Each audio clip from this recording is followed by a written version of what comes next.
Have you ever wondered how the food in our body converts into energy? How medicines cure illnesses? Or how fuels help in driving vehicles? Answer to all these and similar questions is a single word: chemistry. Chemistry is the branch of science that deals with the study of the composition, structure, properties of matter, and changes that matter undergoes. What is matter? Anything that has mass and occupies space is known as matter. Before we learn more about matter, it is important that we know the importance of chemistry in our daily life. It is interlinked with other branches of science and plays an important role in our daily life. How important is it in our daily life? Let's explore. Chemistry plays a major role in identifying the weather patterns, manufacturing fertilizers, alkalis, acids, salts, dyes, polymers, drugs, soaps, detergents, metals, alloys, other inorganic and organic chemicals, and new materials that contribute in a big way to the national economy. Meeting human needs in producing food, healthcare products, and other materials aimed at improving the quality of life. Producing superconducting ceramics, conducting polymers, optical fibers, and large-scale miniature of solid-state devices. Synthesizing safer alternatives to environmentally hazardous refrigerants such as CFCs, chlorofluorocarbons, responsible for ozone depletion in the stratosphere. Understanding biochemical processes and the use of enzymes for large-scale production of chemicals, and synthesizing of new materials, which have extensive uses in various fields. In order to understand the applications of chemistry in different fields and benefit from it, it is important that we know about matter. Based on the arrangement of the constituent particles, matter can exist in three physical states: solid, liquid, and gaseous. Let's look at the description of each state along with their characteristics. In solid state, the particles are held very close to each other in an orderly fashion. Hence, there is not much freedom of movement. They have definite volume and definite shape. In liquid state, the particles are loosely held together and can therefore move around. They have definite volume but no definite shape. They take the shape of the container in which they are placed. In gaseous state, the particles are far apart as compared to those present in liquid state. Therefore, their movement is easy and fast.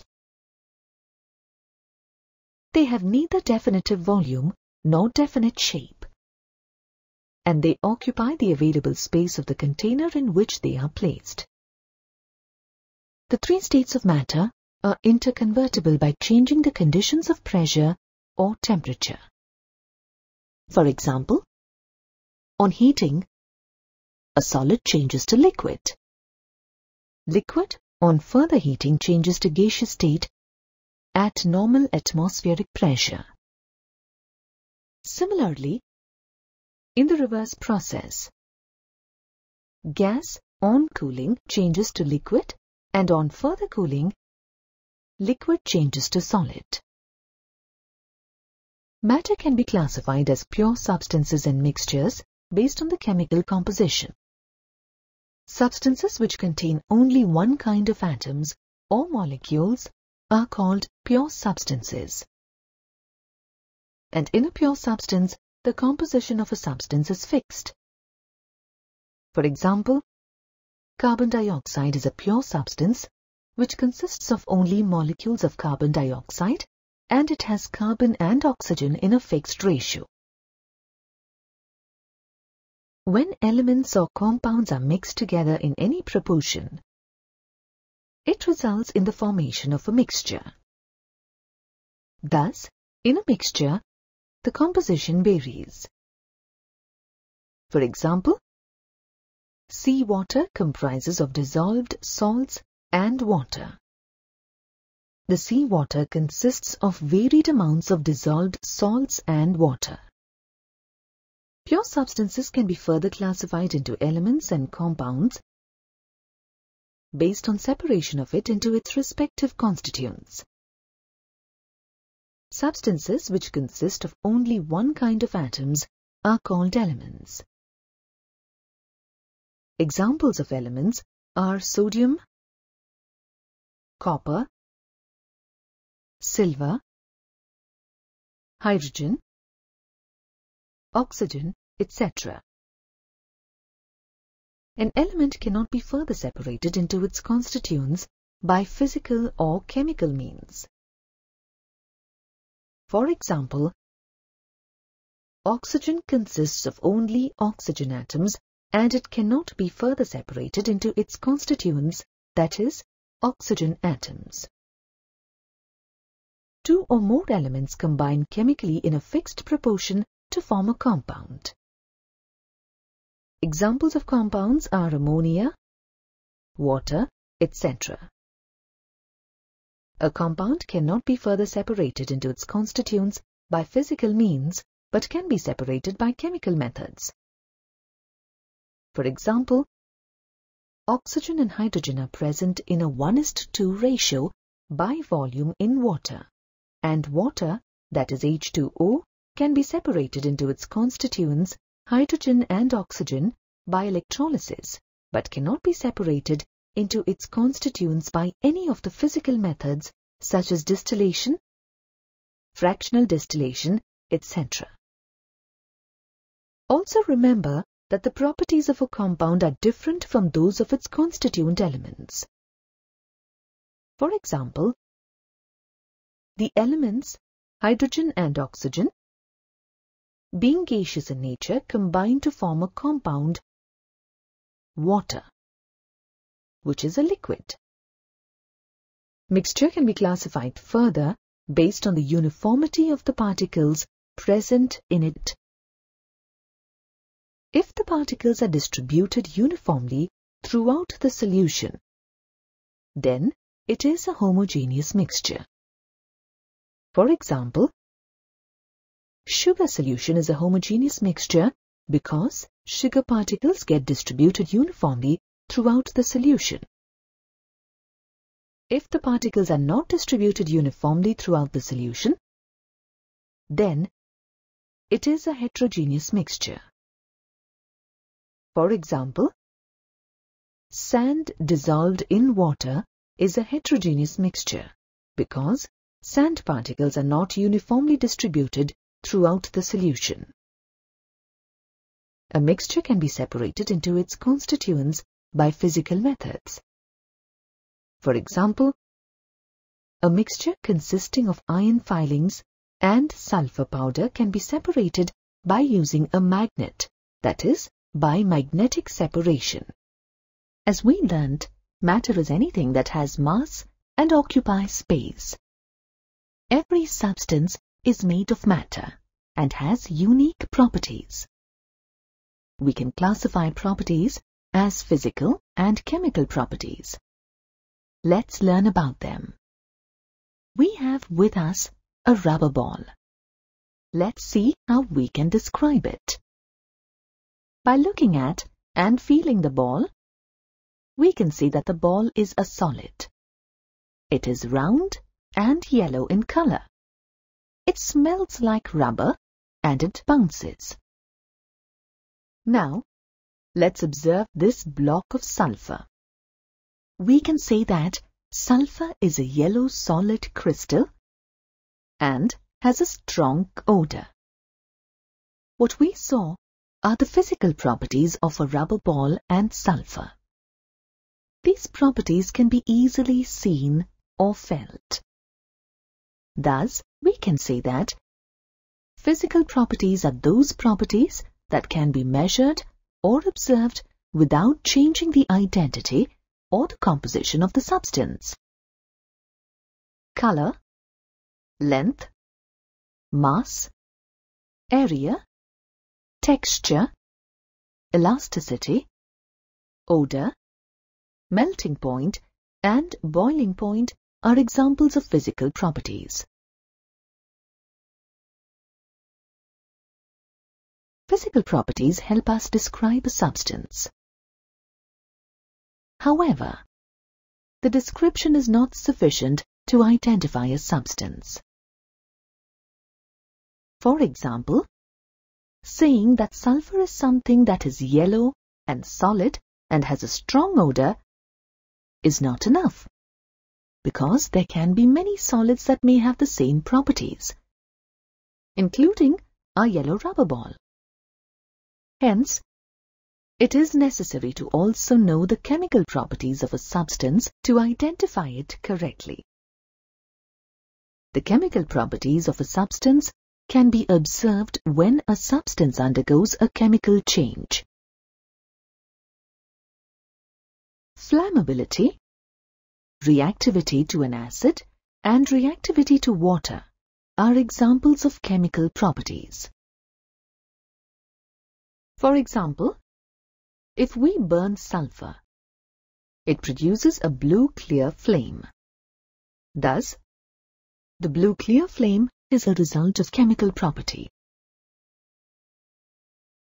When performing a chemical experiment, scientists study the properties of substances. This involves measuring the quantitative properties of a substance. A quantitative measurement comprises a numerical value and a unit. For example, this block of sulfur weighs 200 grams. Here, 200 is the number and grams is the unit. The units of measurement are derived from two systems, the English system and the metric system. The English system included units such as yard, foot, inches, miles, and gallons, to name a few. However, there was no uniformity in the conversion of one unit to another. In 1791, the French Academy of Science introduced the metric system. Under the metric system, the units of physical quantities relate to each other as multiples of power of 10.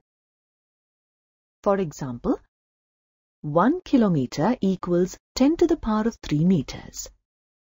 This system was found to be convenient and hence was used worldwide. In 1960, the metric system was improved at the General Conference of Weights and Measures to create a new system called the International System of Units, or SI, which is short for System International in French. The SI unit pertains to 7 fundamental scientific quantities.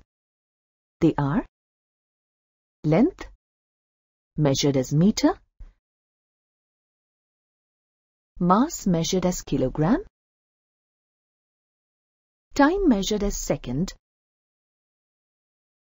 electric current measured as ampere, thermodynamic temperature measured as Kelvin, amount of substance measured as mole, and luminous intensity measured as candela.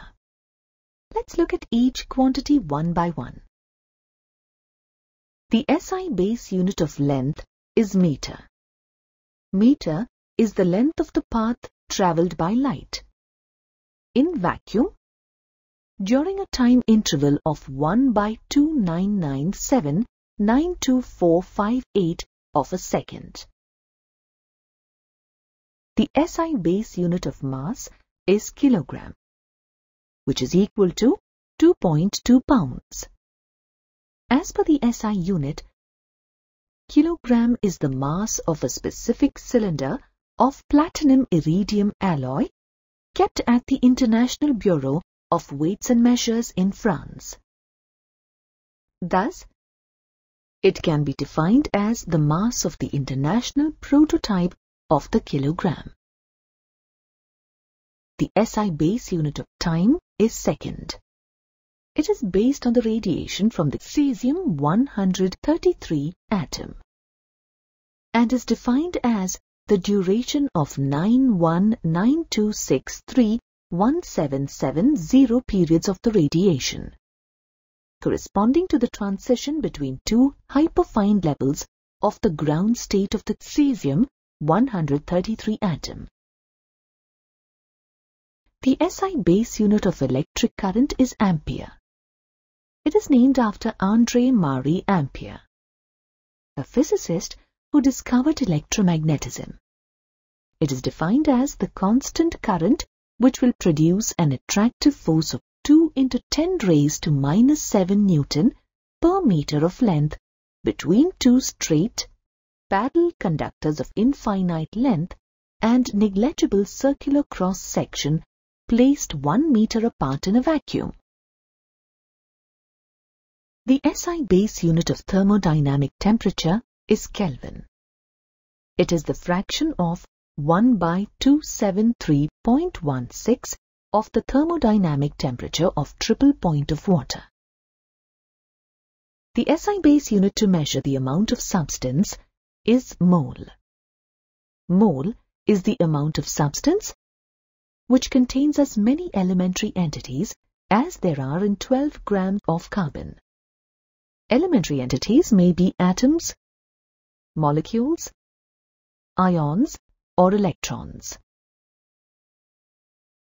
The seventh unit on the SI base unit is candela. Candela is the luminous intensity in a given direction of a source that emits monochromatic radiation of frequency 540 multiplied by 10⁻⁻12 Hz and has a radiant intensity in that direction of 1/683 watt per steradian. Now, let's look in detail at some common quantitative measurements that we will come across in our modules. These are mass, volume, density, and temperature. Think about it. Is mass the same as weight?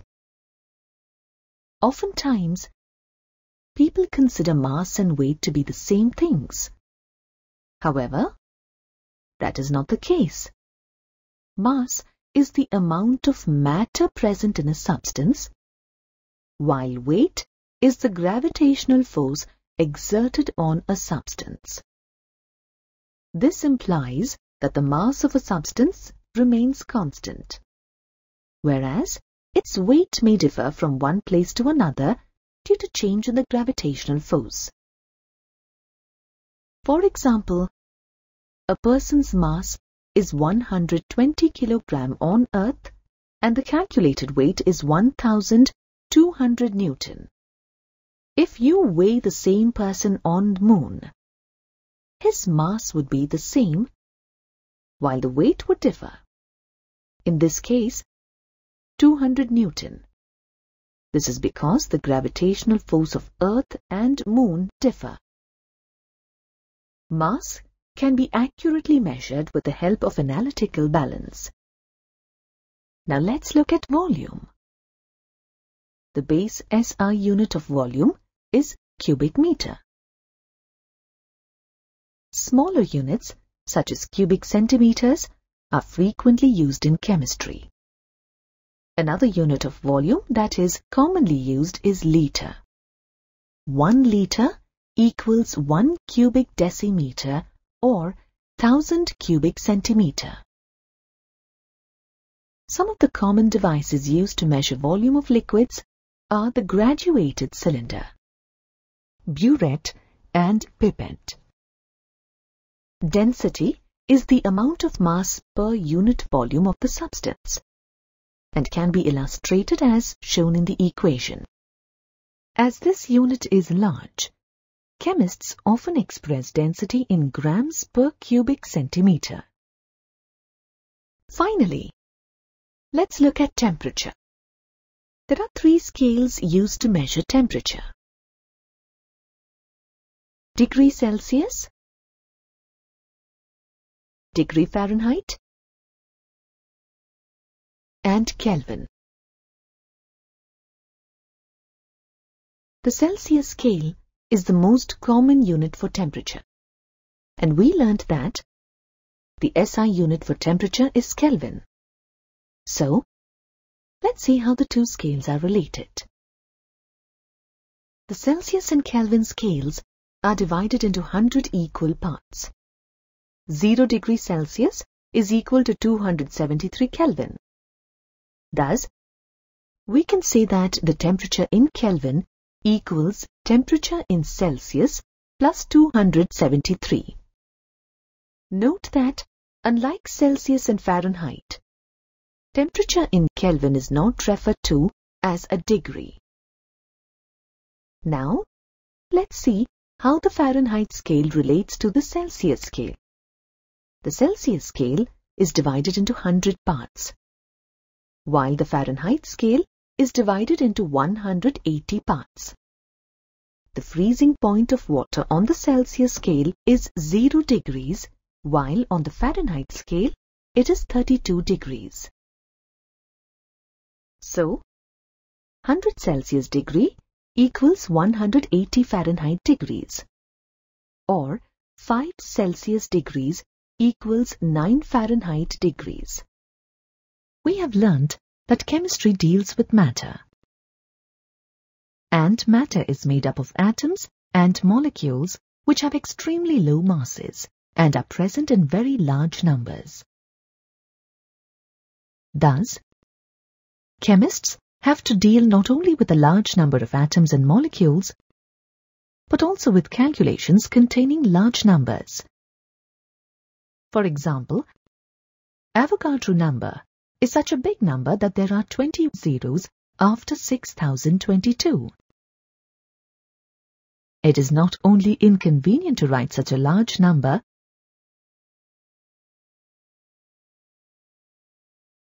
but also difficult to perform mathematical operations like addition, subtraction, multiplication, or division with such a number.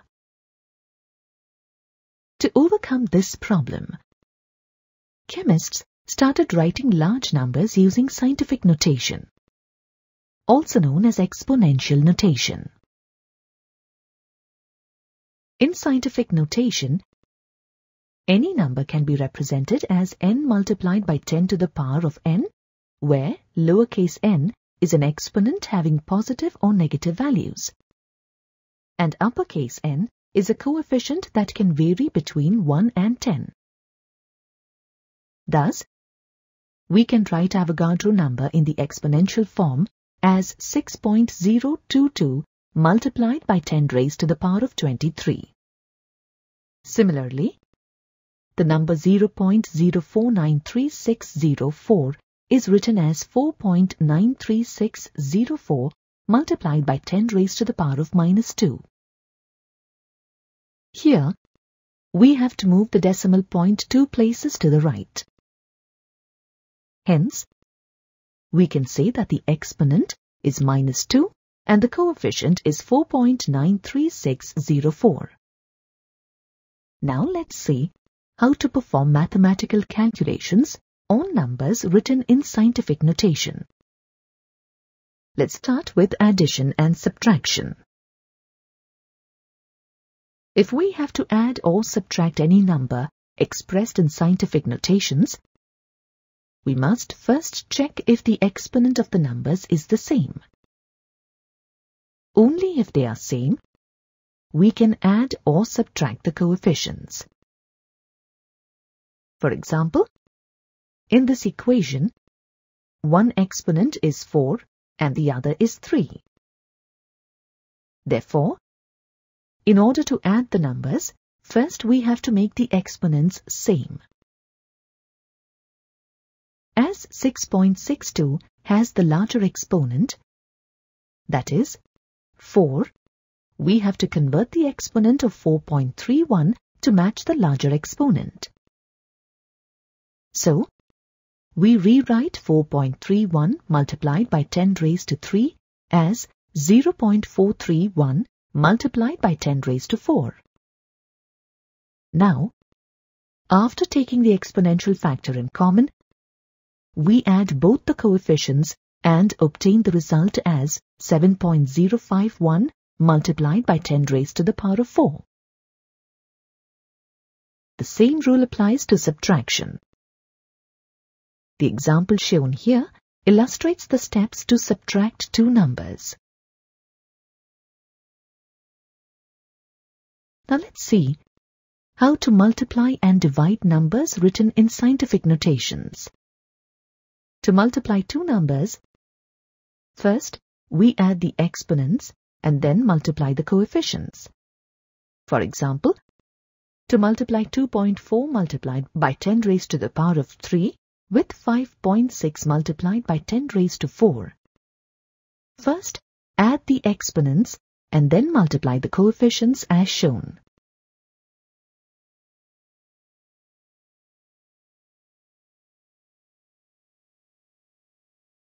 To divide two numbers, first subtract the exponents and then divide the coefficients. Here's an illustration of dividing numbers written in scientific notations. When performing experiments, we often perform mathematical calculations on quantitative measurements to obtain accurate results. People often use the terms accuracy and precision interchangeably. But, are accuracy and precision the same? Let's see. If we have few grains of rice scattered in the plate, we can easily count them and say that they are 20 in number. However, what if we were asked to count the rice grains in this bowl? We would count them, but due to the large quantity, we may not be able to confirm if our count is accurate. One way of ascertaining the accuracy of measurement is to repeat it. Let's assume that we know that there are 105 grains in the bowl. Thus, the correct value of measurement is 105. Now, let's say we ask 4 people to count the grains, each 5 times. Shown here is the data of each person.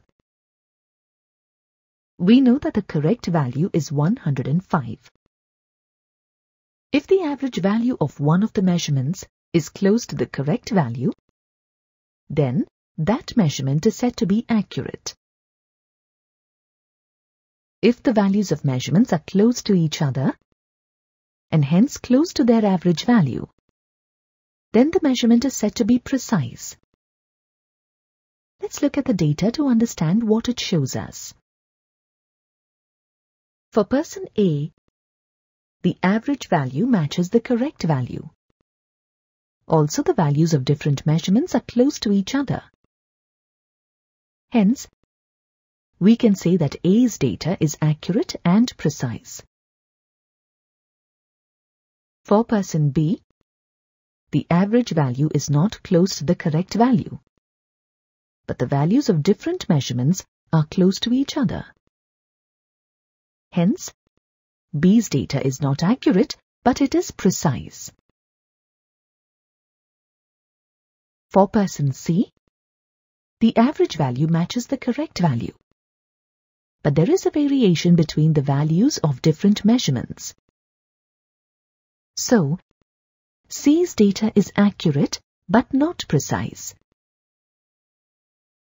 Note that accuracy without precision could be a matter of chance. For person D, the average value does not match the correct value. Neither are the values of different measurements close to each other. So, D's data is neither accurate nor precise. The certainty and uncertainty in a measurement is indicated through the use of significant figures. Significant figure is the total number of certain digits in a number, including the last digit whose value is uncertain. The uncertainty is indicated by writing the certain digits and the last uncertain digit. For example, if a measurement is reported as 16.3 ml, we can say that the 16 is certain and 3 is uncertain, and the uncertainty would be plus or minus 1 in the last digit. Let's see the rules to determine the number of significant figures in a reported quantity. The first rule says that all non-zero digits are significant. For example, 897 has 3 significant figures. 0.23 has 2 significant figures, and 9.87 has 3 significant figures. According to the second rule, zeros preceding the first non-zero number are not significant.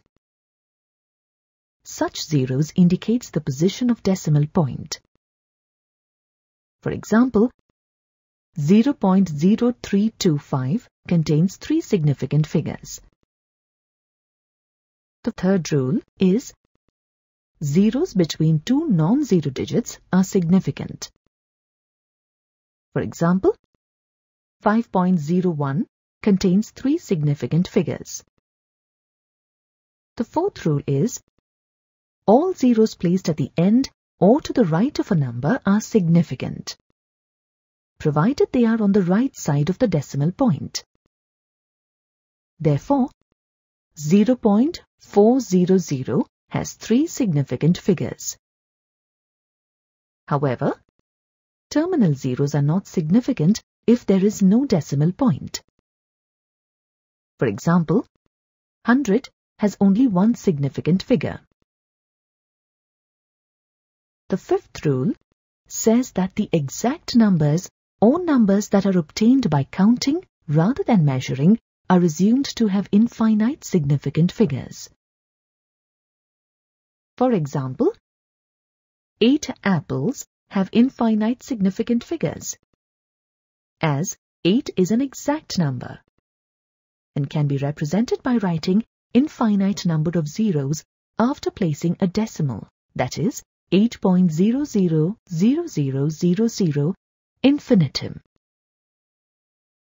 Now let's see how to determine significant figures in the results of mathematical calculations.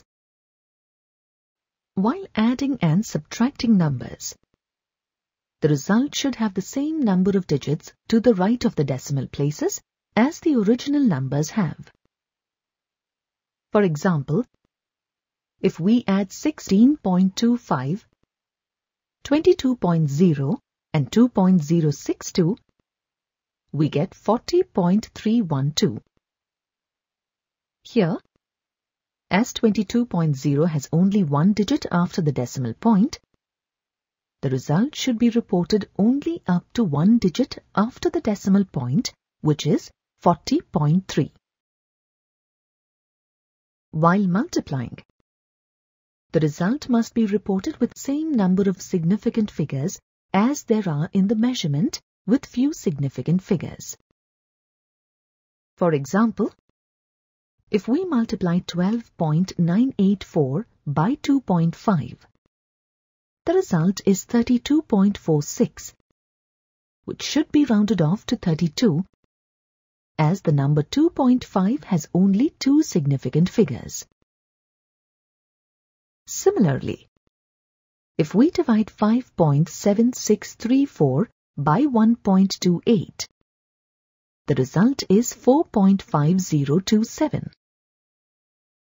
According to the rule, the result must be reported with 3 significant figures. Thus, the correct answer is 4.50.